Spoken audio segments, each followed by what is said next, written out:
Well, I'm at the laundromat. What better place to talk about fear of death than here at your local laundromat? So, fear of death. I been talking about mortality and stuff again lately, and I think part of it is just driven by again, sometimes I have a conversation and then it's like the next logical conversation is kind of just piggybacking off the one that I had last, and yeah, kind of wrapping things up at the end of the year and kind of thinking about how we started things, 2 years ago, which is nuts that it's been that long, but yeah, it's been that long. So that's kind of why I've been reflecting on this kind of stuff with the conversations lately. So that's a thing. And fear of death is what I wanted to talk about because I kind of wanted to explain my fear of death a little bit, as much as I possibly can. And so I kind of started to explain that a little bit in the last conversation and talked about, this innate biological instinct, basically, that some people have for reproducing that I just don't seem to have, not in this way of actually wanting offspring. But I do have an innate and instinctual reactive fear of death, of being aware. One of the things that people say separates humans from animals is this awareness of death, this self-awareness of the self-awareness of the self. Wow. Um, Awareness of consciousness, awareness that we actually can control our actions to a different degree. And I go, because some people think that it's just a simulation theory, right? It's like you're actually being controlled anyway. You don't actually have any choices. You think you have choices, but really, or like people talk about predeterminism. Is that what it is? Everything's just been predetermined. You don't actually have choices. You just think you have choices. But I want to compare that to animals where they react to stimuli. I mean, so do we. But we feel, I do, that we have choices and how to react to that stimuli a lot of the time. And we can, change things in our brainium and, make new synapses fire in different sequences and train ourselves not to react to things that we used to react to in same ways and different ways and whatever. Anyway, I have a fear of mortality. I'm aware of mortality. A lot of people are, and they're not scared of it. I don't know all the reasons why I am, but here's some of the stuff. So that's the thing. I guess I instinctually,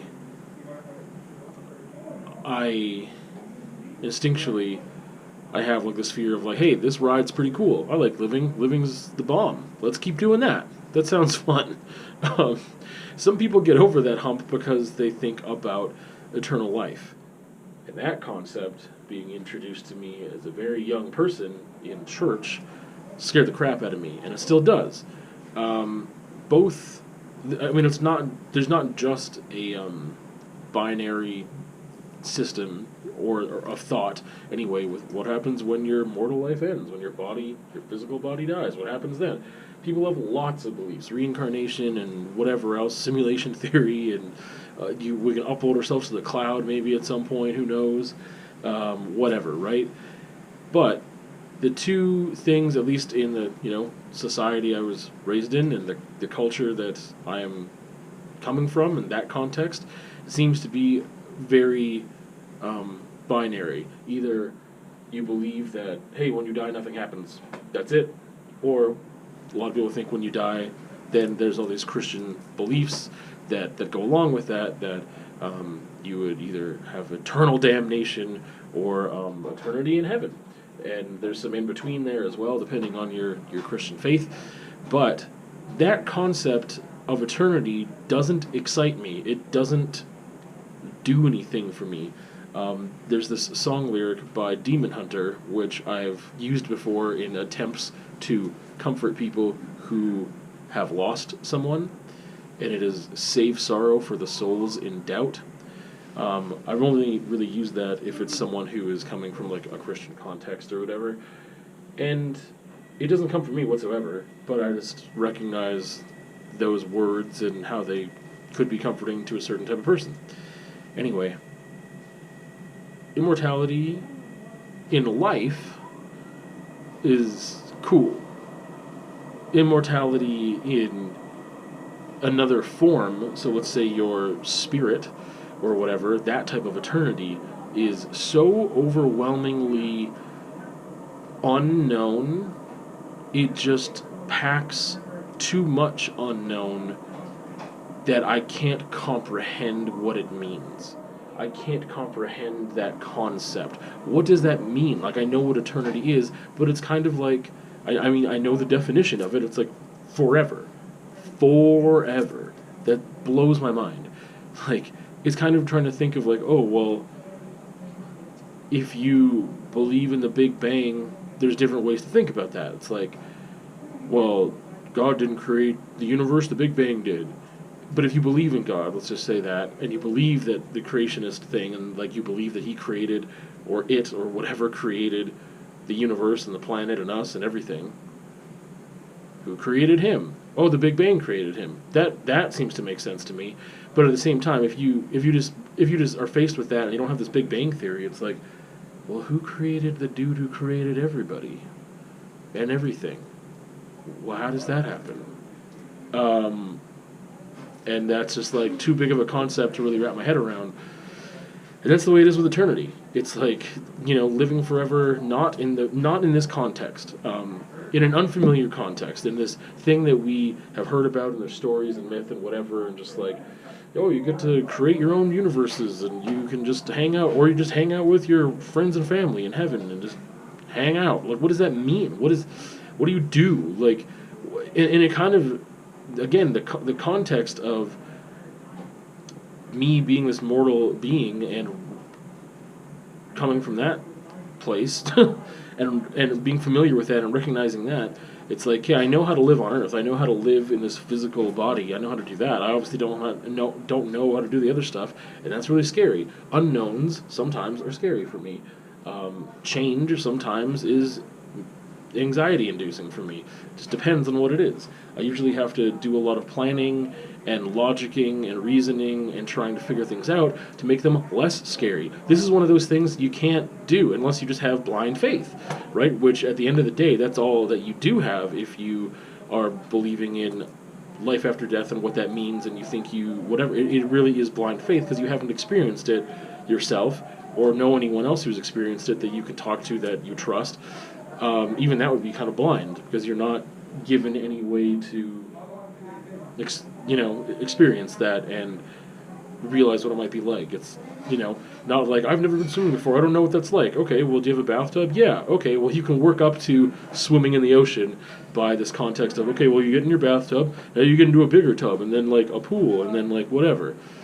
It's just too far out there for me to understand, comprehend, and feel good about. Immortality on Earth, though, in the physical body that I have now, or at some point, like whatever, depending on when that would happen, like if you're in the prime of your life, that sounds great. Or even if you're in like you're middle-aged or whatever, as long as you're able-bodied, and if you could keep up that physical body and your mind doesn't deteriorate, that context, I know what that is, and part of it is just because I'm living right now, right? And just like, oh, why don't we just do this forever and just not really age that much or at all, or like all these different options that could be afforded to you possibly, like in a science fiction context of like being physically immortal the way that we know life to be now. That doesn't scare me, not at all. Not in the ways that I've thought of anyway. I mean, there's like vampire movies and stuff that add to that culture, right? Like of like how some of them are like beautiful and romantic and just like, oh, I wish I could remember the name of the movie. What's her name? Tilda Swinton? I don't remember how to pronounce her name. I believe she stars in this movie where there's these two vampires and they're in love and they're a couple. I don't remember what it's called. There's a lot of beautiful music in it by Squirrel as well. That's SQU with an umlaut RL. Only Lovers Left Alive. I think that's what it's called. And yeah, they're just these vampires that just have lived for, ages and ages and ages and centuries. And they find beautiful and romantic ways to express themselves and continue living and enjoying life for the most part. I mean, at times they also talk about it being tiresome. So I don't know. It's a beautiful movie. It's really great. But yeah, I find that to be much more familiar, obviously, so it doesn't scare me. So I guess, to wrap things up, what scares me about death is a lot of it being the unknown, and the just instinctual, hey, I like this thing. I like what's happening now. Let's just keep that going. Because the other thing means this stops. And it's not like a small little change, I mean, you change your living context all the time. When you move to a new place and you change that up, or you could be switching countries, or whatever, or having a family changes your living context, right? Having a partner, whatever. So, um, this ride's pretty cool, and I like it. Um,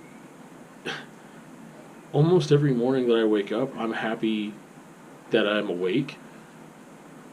I feel like that's been something that's been happening a lot more recently again, and I don't know when it ebbs and flows out. I don't know when it comes and goes. It's just something that I've only recognized recently. Oh yeah, that's a thing that I guess sometimes I just didn't feel. It's just oh, it's just another morning. I gotta get up. I gotta do this. I gotta whatever. But recently, and I don't know if it's good or bad. But recently, I have been coming again to this place where I wake up in the morning and I'm happy to be alive. And there's there's some anxiety there too, because it's because then you think of the alternative, right? And I'm just oh, I'm just happy to be awake. Hell yeah, let's start the day because I'm alive. And it's not this super positive go getter thing. It's just I'm glad that the alternative isn't what I'm experiencing right now, and I'm just happy to still be here, chilling. See you on another time.